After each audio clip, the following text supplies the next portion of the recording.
How are y'all doing? So here we are with ground cover fires, another topic to discuss. I recommend as you are going through this presentation that you take some notes in addition to write down any questions that you may have.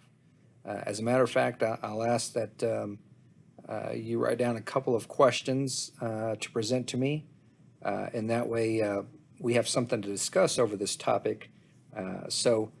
First thing, right on this cover page, you'll see a grass fire that we made a couple years back, and if you can orient yourself to this photo, we are facing south on East Boulevard. So if you were to head down to HEB or Walmart, you would travel the road that you see here in the photo towards that police officer, and you would get to East Boulevard and Spencer. And as you can see in the field on the right, big column of smoke. And I want you to remember this photo because we will refer to it towards the end of the presentation again, and we'll give you a different viewpoint of it.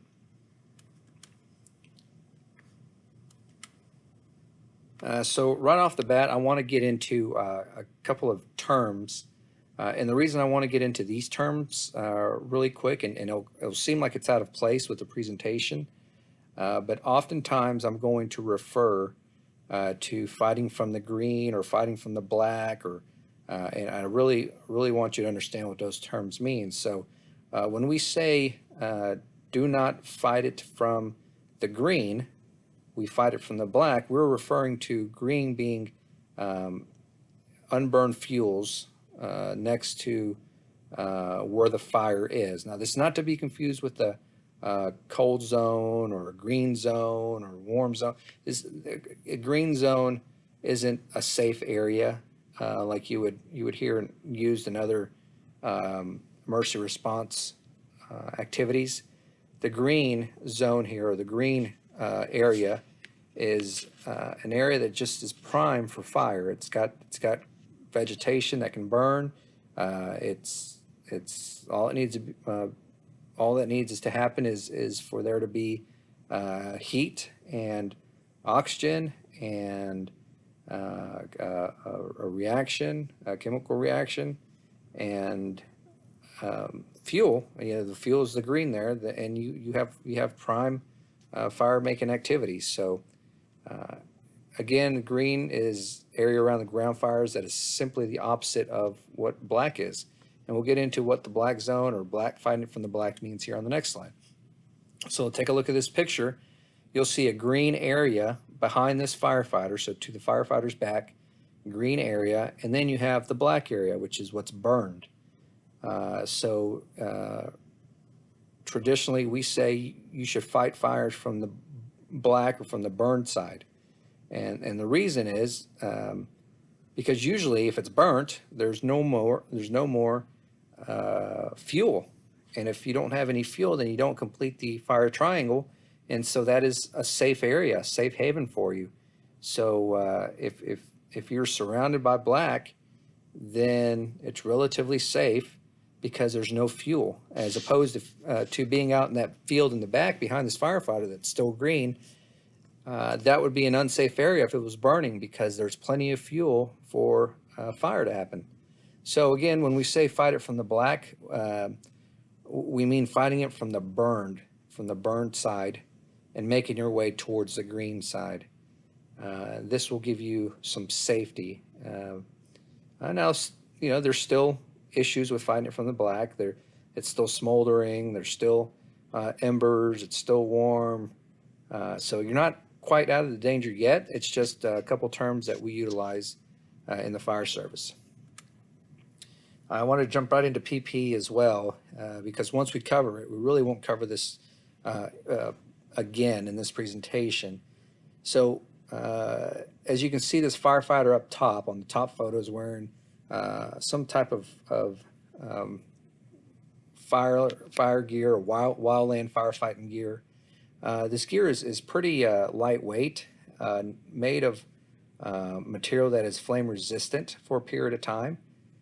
It's thin in the sense of It's not like our bunker coats that we wear or gear or turnout gear that we wear, which is heavy, has multiple layers. These guys that wear that top one, they wear it because they need to go. They're moving. They're moving over large areas of land, um, up through different types of terrain and vegetation, climbing up steep hills and mountains to try to get to their fire. In our case, here in Deer Park, we have run out of really green areas. Most of what we have here is a concrete jungle. So the fires that we do get that are ground cover or grass fires, they're going to be relatively small in danger, I'm sorry, in size, but it will also be uh, it will be a fire that can be quickly put out if it hasn't involved any other buildings or items around it. So during grass fires, we do show up in our turnout gear, our bunker coats, bunker pants, like if we were going to a residential fire. We typically don't wear air packs. Um, and you do have an option. If Incident Command says that you can down gear or you can remove some of the layers in your turnout, that will make it essentially lightweight, and the protection you'll have will come from the outer layer of your coat and your pants. Then the IC or the incident commander may allow that. It all depends on what he or she is seeing. Um, and the reason you would do that is because now your bunker gear would now weigh much less without those other layers. But again, we're typically not out on these fires for so long period of time where we have to do that. But it is an option when we're dealing with 100+ degree weather and humidity. So why is it important to learn about fighting grass and wildland fires? Well, I've already mentioned we do live in an urban jungle here, so there's not much grass or ground cover fires that we need to worry so much about. But nonetheless, we still need to practice it. We do have a railroad that travels east to west or west to east, and occasionally the sparks come out from the train wheels and ignite dry patches of grass along the way. And so we may have to fight this fire and kind of walk it down or chase it down along the train tracks. Other times we may have some grass in the median down Center Street where someone has thrown a cigarette or a cigarette butt and ignited that grass, where we have to go and put it out. So there's still a need to learn about this, and there's always the potential that we may get mutual aided to other cities where we may have to assist. And we've been up to Bastrop. We went up to the Tri-City or the Tri-County fires up near Conroe and Magnolia area. Those are very large areas of grass and trees and wildland that we had to go and assist with. So that is why we study this. Now, we are up against a wildland urban interface. Quite simply, this isn't like San Antonio or correction, this isn't like California where we have, like you see here in this photo, this large house with a pool that goes right up against a large forest or natural preserve of some sort. But we do have something similar in the sense of we have some areas of fields and even front lawns and back lawns that back up to a structure or come up to a structure, whether that be a fence or a house or a building or commercial building that we have to protect.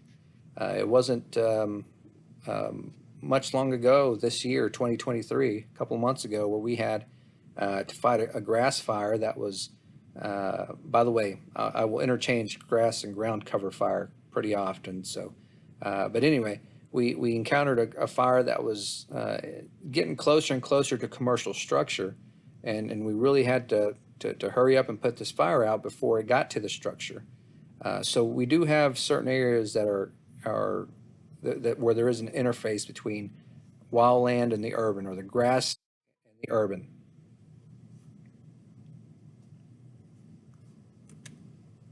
So you already know about the fire triangle. You need fuel, heat, oxygen, and a chemical reaction in the form of combustion. Um, and it's no different for any type of fire that you encounter out in a grass or ground cover fire. You need all three. And of course, we talked about heat transfer. Just the way heat transfers in structures and commercial structures, We have heat transfer through radiation, convection, and conduction. And convection and radiation are big ones. Those are both methods that contribute a lot to fire and heat being transferred and spread to multiple areas. Again, when you think of California during summertime, you often think about those large fires that they encounter every year, and primarily it's radiant heat and convection currents from the heat traveling through the media of air that ignites fuel and material along the way. Just the term here, suppression, you've already heard it multiple times through your studies, but similarly to structure fires, suppression is any action that we take to extinguish a ground cover fire. So we're working on suppressing it, and later in the presentation we'll get on into offensive and defensive or direct and indirect attacks as well when it comes to fighting fire. We don't deal with large fires where we need a tanker to drop fire retardant from the sky like you see in the bottom right hand photo. Mostly what we're going to encounter is what we see on the left, the guy who is being followed by his truck that contains water, typically called a booster truck. We call ours grass trucks. Again, they are traveling through the black, trying to hit the fires that are coming up on the flanks, using water. Again, water being the most readily available extinguishing agent.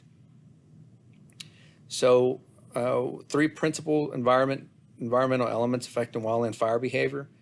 We'll talk about fuels, weather, and topography, which kind of, along with the fire triangle, help make this fire in wildlands or grass ground cover type of environments. So fuel size and type, fuel moisture, and fuel loading. We'll talk about those first.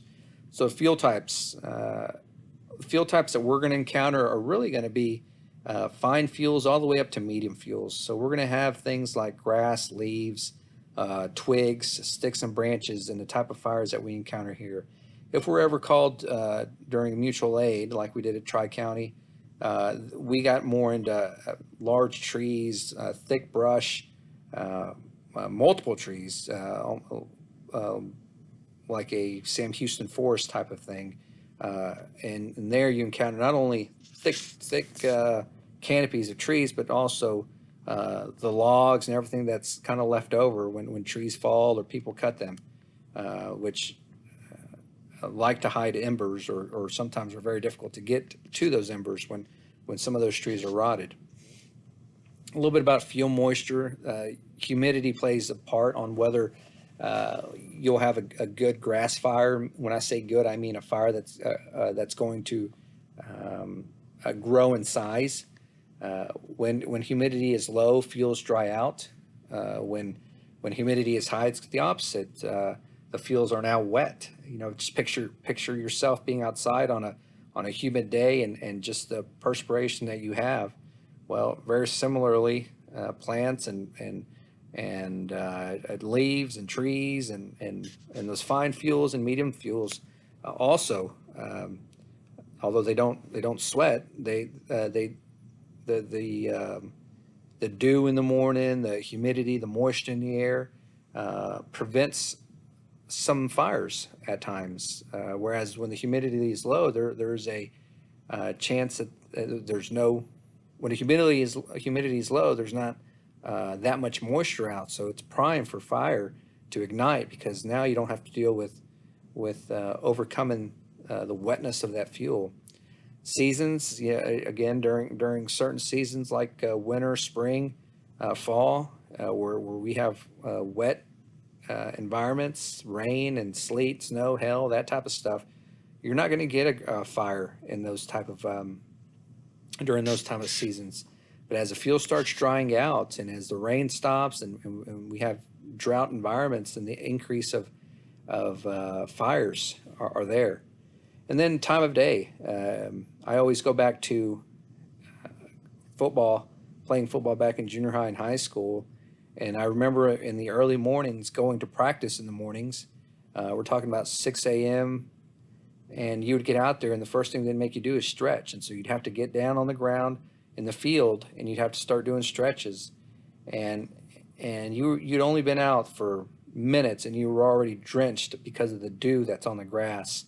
And so I always remember how wet it was in the morning, and how much I hated doing those stretches because you would get so wet. Well, those fuels, when they're wet like that, again, like similar to humidity or similar to the rain during or the snow during the winter time, the time of day is also important about when that fuel is going to dry out. So as you get closer to noontime, when the sun is at its highest point, it's had plenty of time to dry that dew out and the moisture, then again you have an increased chance of a fire. Think about here in Texas and barbecuing and smoking the meat, how you want the wood in your smoker to be nice and dry so it can catch.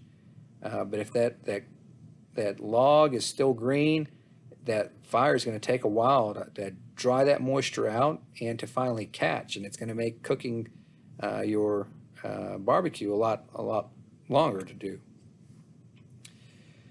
Fire season. So this is period or periods of the year during which fires are likely to occur, spread, and do sufficient damage to warrant organized fire control. So again, Texas has a fire season just like California has a fire season. Again, those are typically during those summer months where there's low precipitation, where humidity is low, or where the season is just right for there to be high chances of fire. Always have to kind of prepare for those. And as we see year to year, they continue to occur, not only because of the fire season, but also because of humans' abuse of their fire material, whatever they're using to start their fire, or not putting their fires completely out, or using things that cause sparks that catch things on fire and make it spread quick during that season. All those are items that contribute to a high likelihood of fires during a certain period of time. Fuel loading is the quantity of fuels in a given area. It could be expressed as tons per acre. If you have a lot of fuel in one area, one square foot, or one compressed to one area. And so a good example of this is over on 13th Street and East Boulevard. There was a lot of trees that were cut down to make a parking lot for the soccer fields, East and 13th Street. And they left huge piles of these trees and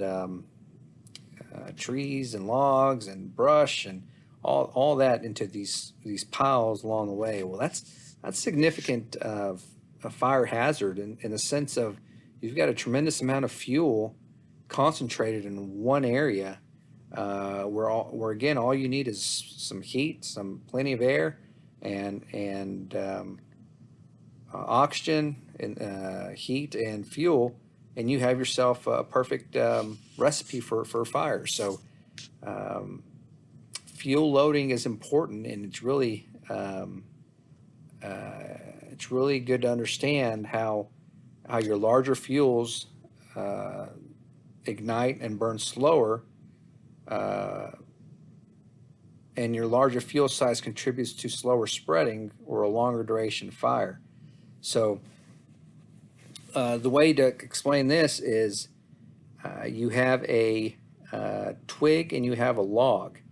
Which one's going to catch faster? Well, because of surface area and mass, your twig is going to burn quicker than your log will. Your log will require more energy to ignite than your twig will. This is one example. We use kindling, or small pieces of wood with a lot of surface area to start a campfire. That has a higher chance of igniting than your log. Again, that's fuel loading. It's go into ground fuels, which is all combustible materials lying beneath the surface, including roots, rotten buried logs, and other organic material. Surface fuels is all material lying on or immediately above the ground, including needles or leaves, grass, down logs, stumps, large limbs, and shrubs. These are your fuels at the surface. Aerial fuels, what's on top of us can also catch on fire. There's fuel up there.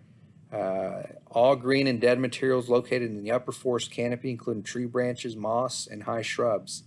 This is a significant fire that you see in this photo. Not only are your ground fuels your surface fuels really ignited, but so are your aerial fuels here. You have fuel on top of you that has begun to catch as well, and that's a lot of heat, a lot of BTUs. That's going to require a lot of properly placed water to put out. Convection thermal column. This is a thermally produced ascending column of gases, smoke, and debris produced by fire. This is very similar to when we talked about the thermal column in fire science. It's heat transferring from an area of high heat to low heat, pressure going from an area of high pressure to low pressure, and you have a little bit of the mushrooming effect here as well. As your heat starts to cool down, as it goes up in the air, it starts to not hover as much, and it starts to come back down, creating this mushroom effect.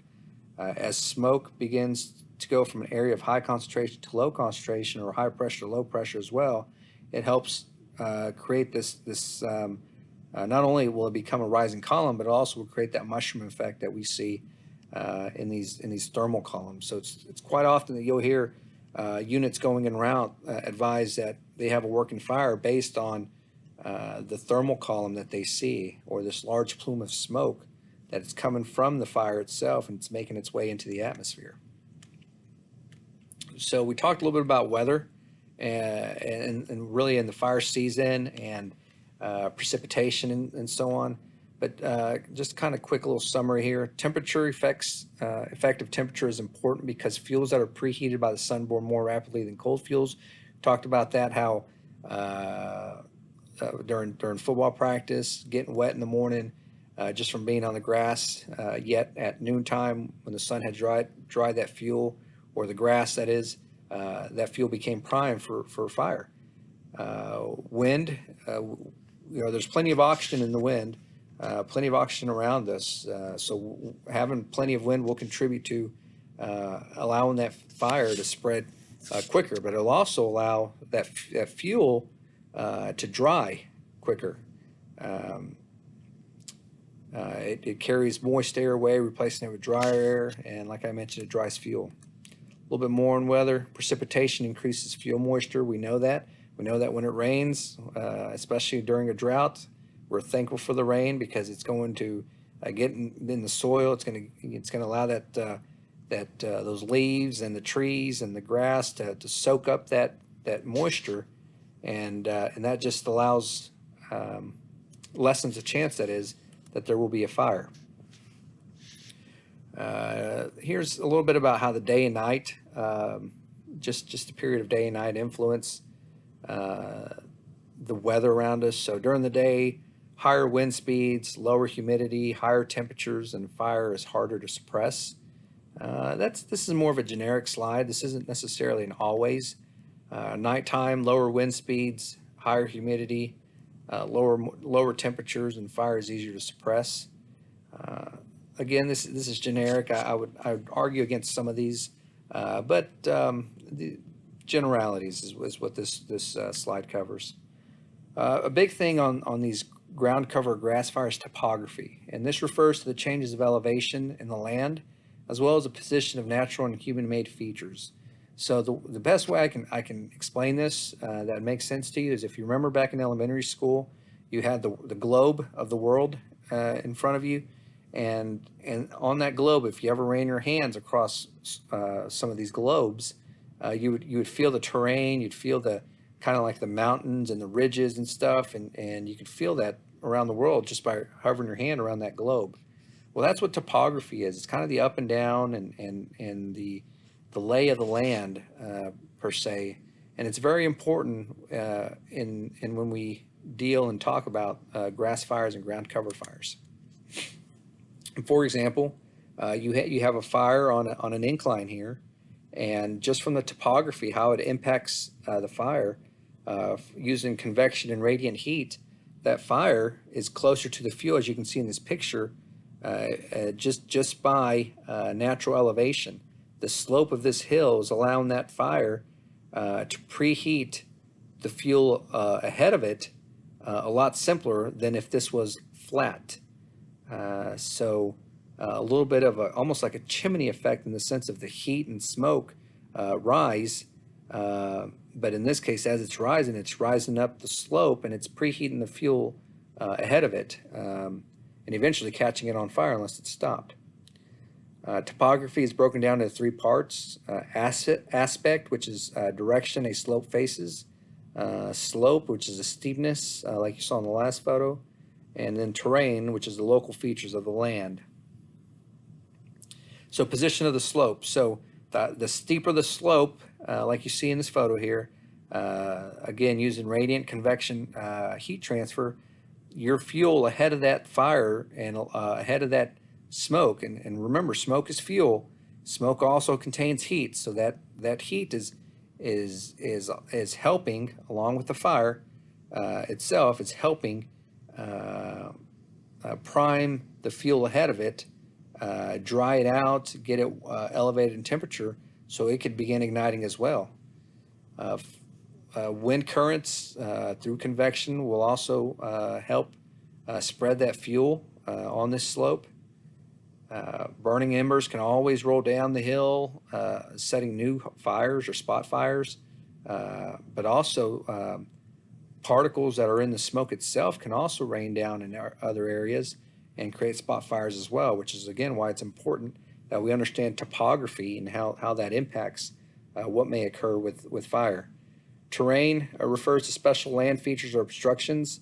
Here we have a kind of a canyon here, which you see a little bit of a fire down at the bottom of the canyon, and what it's trying to tell you is because of the shape of the terrain here, or the topography of the terrain, it's almost similar to a chimney effect here, in the sense of wind is going to come in, and heat and smoke and fire is going to come out through the top of your chimney, like it will on top of this canyon here, or this I'm going to call it a canyon.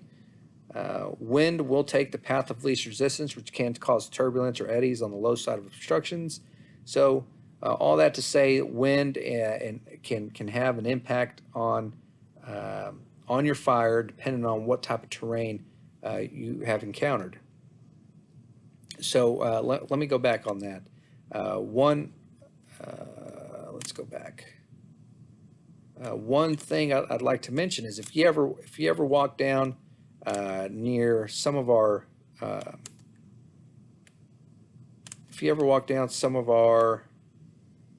highline right-of-ways here in the city, right-of-ways being where the power lines, the high power lines are going north and south, or even east and west in our city, you'll find that that terrain there allows wind to travel through there pretty good. You can definitely feel a difference between walking down a city block that doesn't have it, and walking near or through a power line right away. The terrain and even the terrain of in the sense of what the houses that we have built around it have almost created like an alleyway, which again, those do impact how fire will spread if you ever have a fire in those right-of-ways. Here you see how convection and radiation and the slope and the terrain and the aspect of that slope all play into whether fire will cross over or spread. One thing to keep in mind, and here at sea level where we live, we don't really deal with it much, but elevation can play a factor in fuel, and in the amount of fuels and fuel loading. So what this picture depicts is how you go from sea level to an area that has grass and shrubs. To the higher that you go in elevation, the less vegetation you'll find up there. If there's less vegetation, then you don't have to worry so much about fires. But again, this slide just talks about how elevation, going from sea level or up to something like Mount Everest, how your fuel loading begins to decrease the higher you go. There's just not enough. There's not enough to sustain life as you go up higher. We've also got to consider human-built barriers, freeways, feeder roads, parking lots, buildings. Stuff that we build can also have an effect on how fire will spread or whether it will spread. Like in this photo here, you will see that some of these roads will act like a fire break. So if the field on the very far right of this photo were to catch on fire, these natural, or not natural, but these man-made barriers that we have created will prevent that fire, might prevent that fire from spreading to the green areas on the left. Again, this depends on how the wind's blowing and how wide that fire break is. But those roads are essentially acting as a fire break, preventing fire from spreading from one area to another. Burnout. I had the pleasure of going to a controlled burn, and in that controlled burn, I saw that they were doing burnouts, which is a fire that's created intentionally to burn fuels so that you can control where the fire goes. So if you know where you want the fire to stop, and you know where the fire is, then you can create a line, basically a line in the sand that says, the fire will not come past this point, and then you're going to burn back or burn out everything between you and that fire in a controlled fashion, so that you can essentially stop that fire from coming and passing over that line that you have.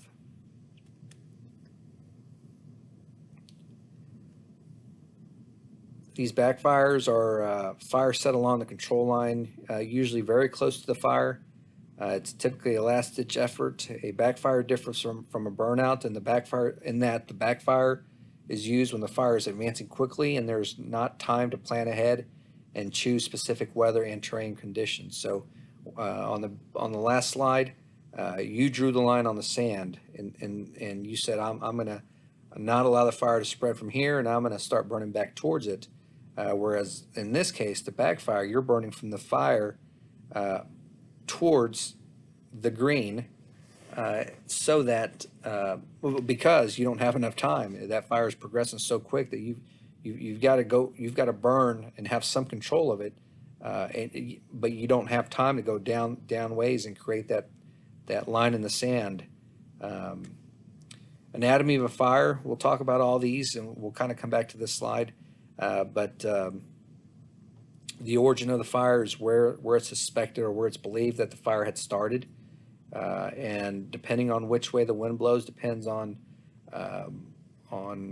which way it will travel. So the fire is going to travel towards the wind direction if there's a strong enough breeze.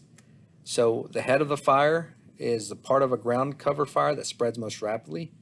The head is usually found on the opposite side of the fire from the area of origin and in the direction towards which the wind is blowing. The head burns intensely and usually does the most damage. Usually the key to controlling the fire is to control the head and prevent the formation of a new head. So let me go back a slide. So the head of the fire is opposite of the origin of the fire. So the head of the fire is where it's burning new fuel. It's burning quickly. It's heading in the direction of where the wind is blowing towards, and it has to be stopped. The head needs to be stopped if you're going to try to get if you're going to try to put this fire out. Because if you don't, that head will continue to travel until it either runs out of fuel, oxygen, or heat. In an outside environment, it's really hard to run out of oxygen. So really your limited factors are your fuel and your heat. Fingers are long, narrow strips of fire extending from the main fire. They usually occur when the fire burns into areas that have light fuel and patches of heavy fuel.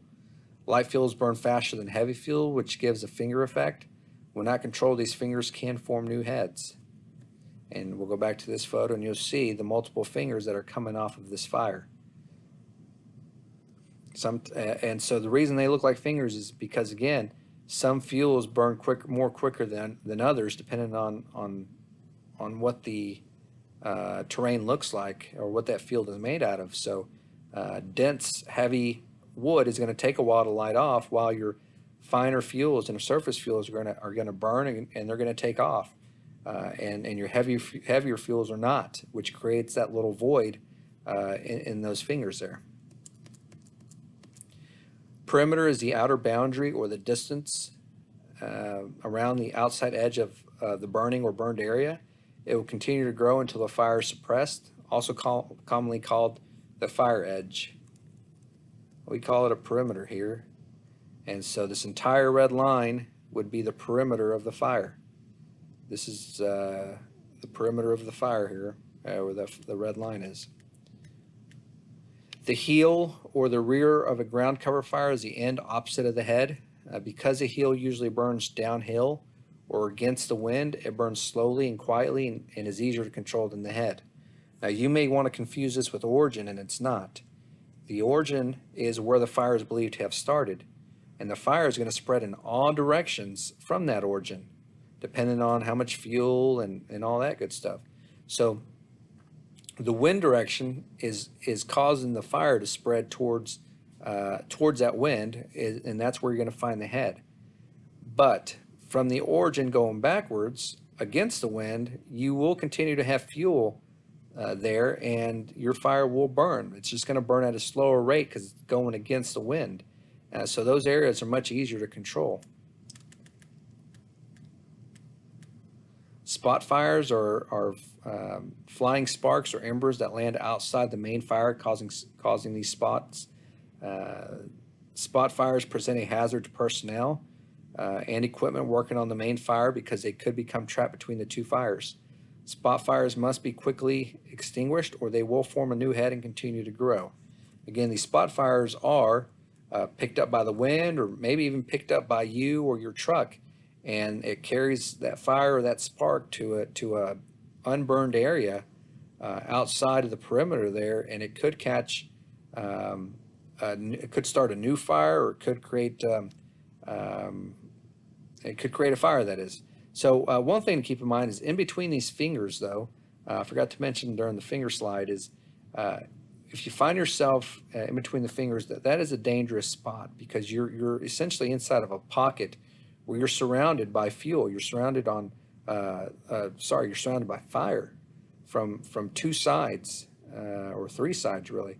And so if one of those fingers were to collapse on you, you now have found yourself on an island where you could essentially be burned from being surrounded by that fire. So it's something to consider and to be cautious and be aware about. So island is patches of unburned fuel inside the fire perimeter. Because they are unburned, potential fuels for more fire. They must be patrolled frequently and checked for any spot fires. So so just depending on how the wind's blowing, it'll create these little islands, and these little islands are fuel. It's still grass, still trees, still branches. They just didn't get burned in the initial fire, so they periodically have to be checked, as the slide says, to prevent them from igniting again from any hot spots that are found.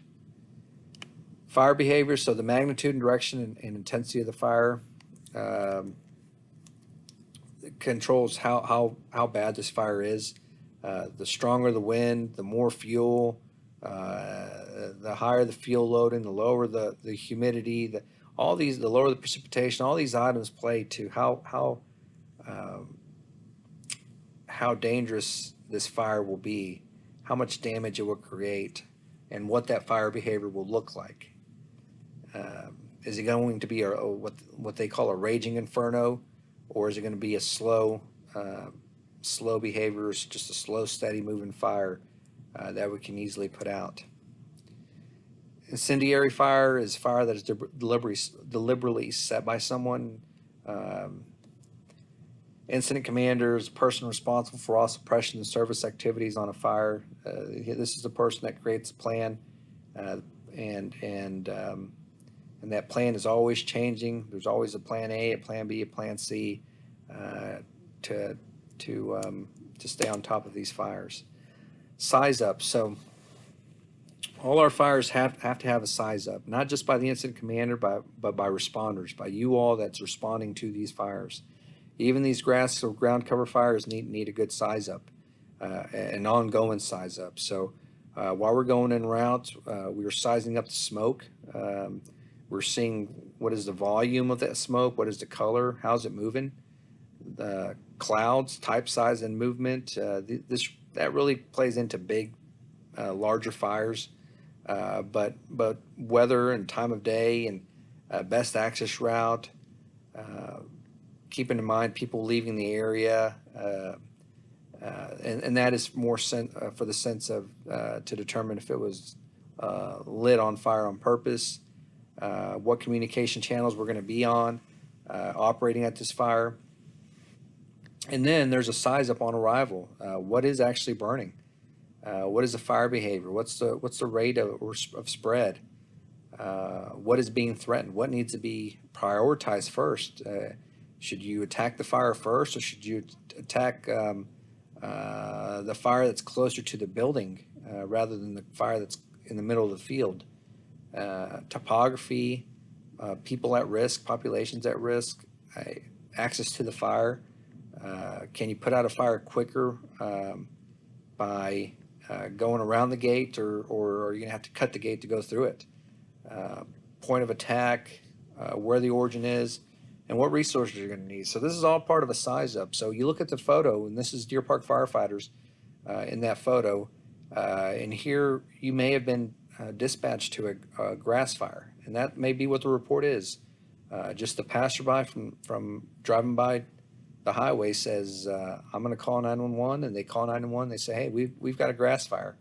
But while you're en route, you're sizing up and you're looking at that smoke and you're saying, well, why is there such a hydrocarbon-like column to that? Why is it so black? Why is it so dark? Why is it so turbulent? And you come on scene and you determine, well, okay, it's not only a grass fire, but there's a vehicle involved, and it was probably the vehicle that got the grass on fire. So these are reasons why you need to constantly size up to determine what you have in front of you, so you can determine how you're going to attack this.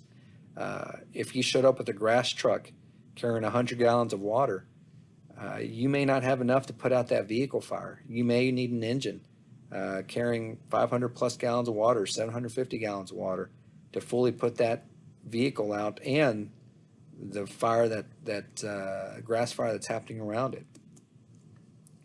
Remembering that mutual aid is available to us, and that we also mutual aid out.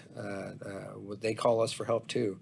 And mutual aid is just a two-way assistance freely given under prearranged plans or agreements by fire departments, agencies, to just help each other out with resources, and they could be human resources, people, or it could be apparatus. And so we have to be, again, this is another reason why we are covering this training in such depth, because we may have to fight fires that are more than just field on fire. We may have to go to Sam Houston National Forest and assist our neighbors with putting out those fires as well.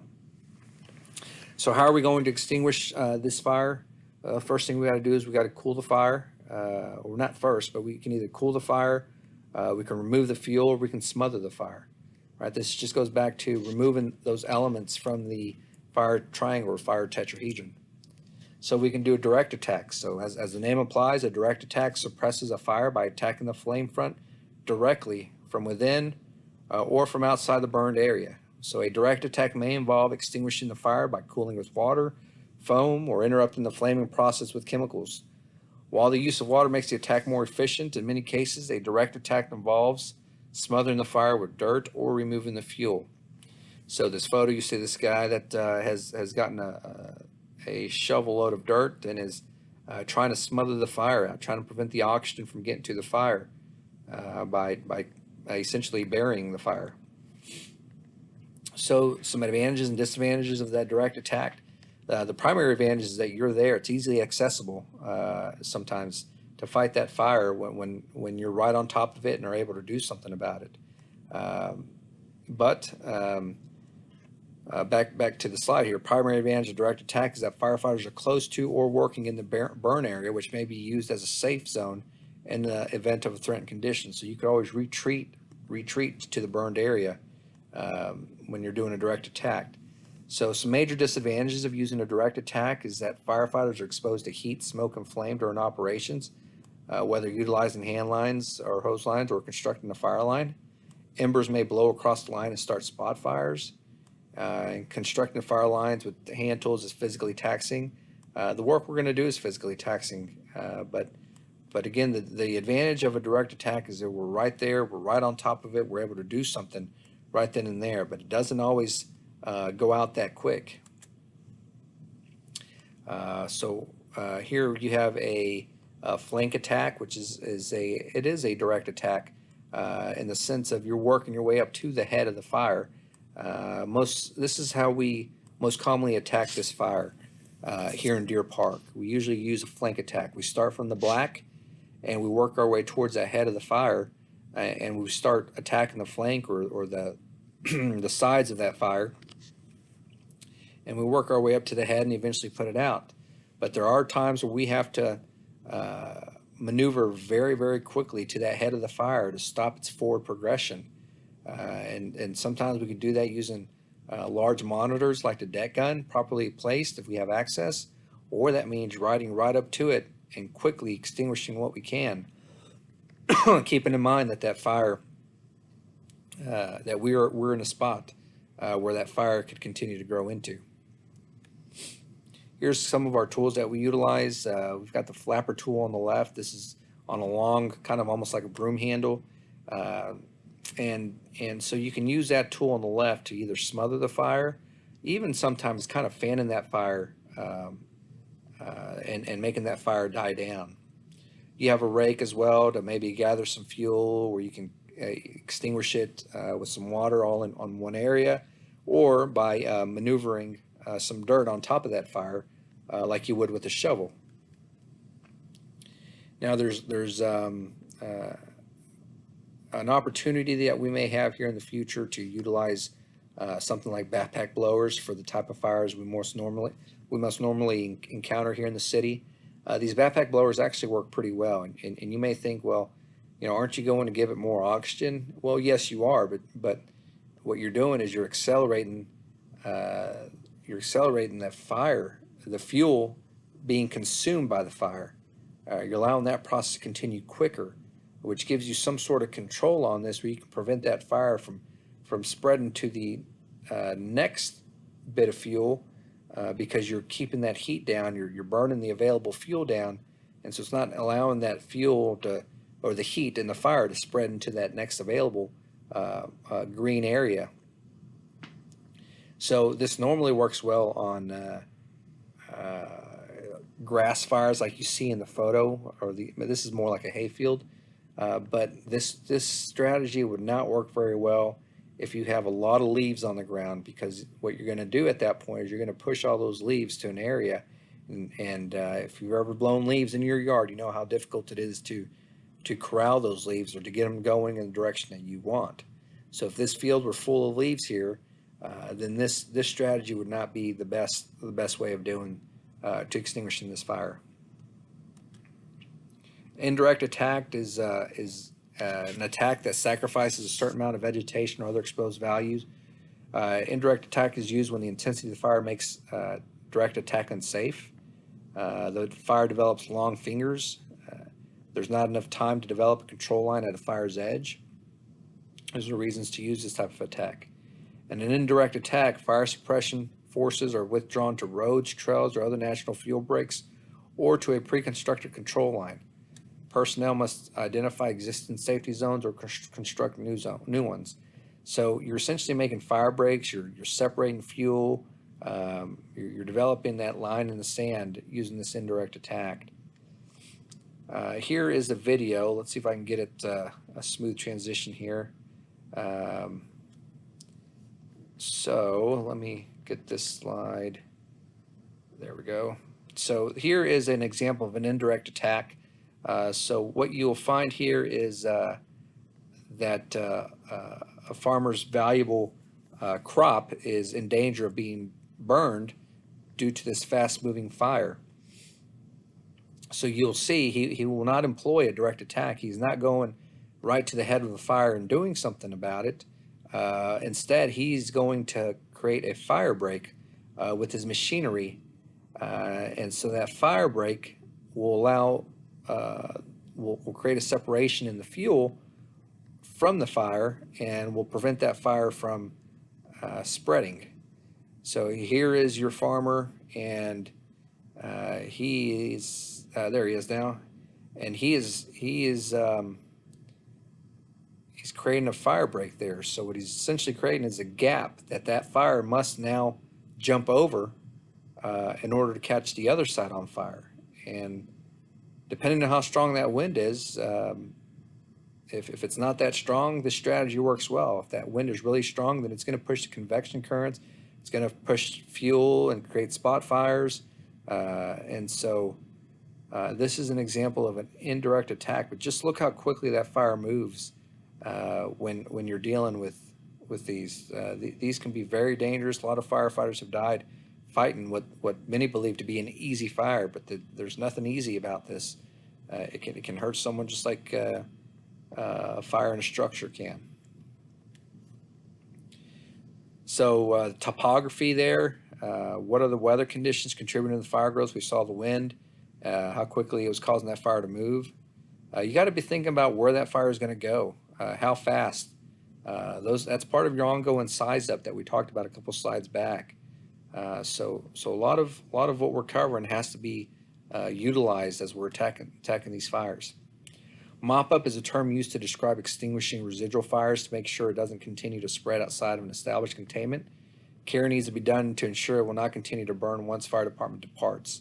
This may include putting a fire watch in place. Now, we haven't typically left a fire watch, a person there to keep an eye on it, but depending on how much fuel loading there is, there may be a need. You may think I've got all the fire out, but those embers can hide down in some of those fuels where all it needs is a good strong breeze for it to pick up again.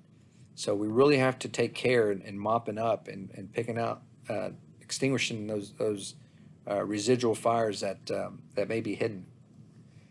So here you have the East Boulevard fire that was on that cover page that I talked about.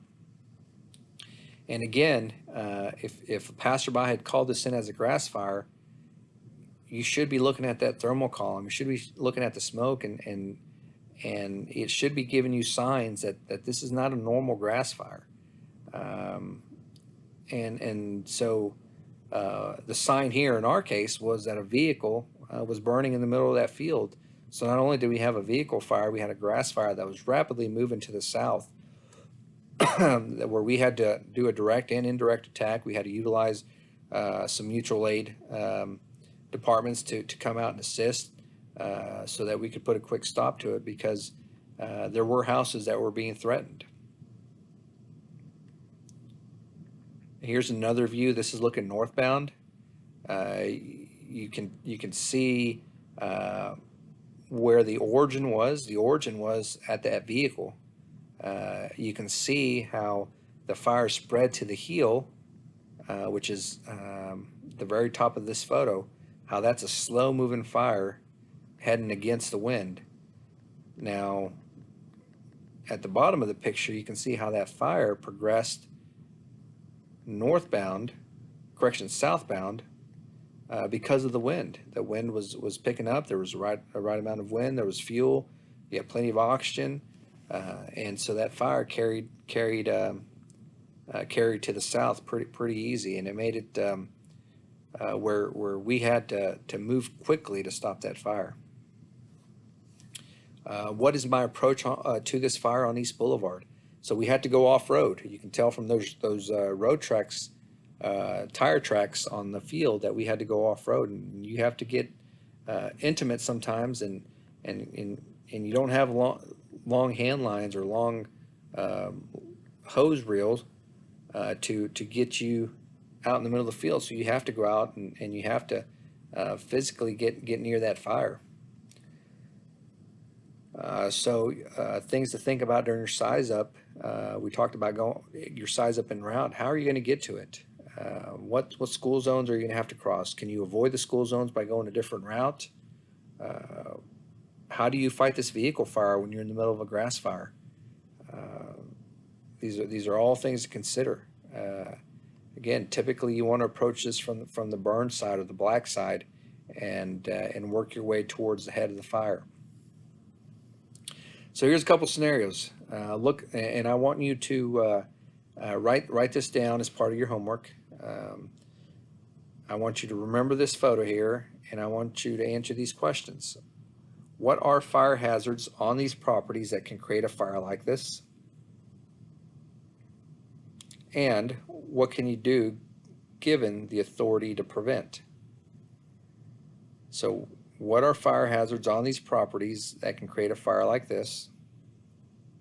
And what can you do given the authority to prevent? So if you had the ability to prevent these fires from occurring, what would you do to these properties? What would you do in the area to prevent them? Another one. This is on size up. Given this fire, what is your size up? What is your CAN report, condition, actions, and needs, to extinguish this within 2 hours? So if this is a scenario that's given to you, if you're the incident commander, what can you do to put this fire out? What are the resources you're going to need? What are the actions you're going to take? And we'll talk about that when we get back into class. These two items are going to be covered outside on your hands-on portion, but that effectively concludes this presentation. So I appreciate your attention during this. Again, I ask that you write down the questions that you may have on this, in addition to these scenarios on the last couple of slides. I'd like for you to answer those questions and come prepared to discuss those. Thank you.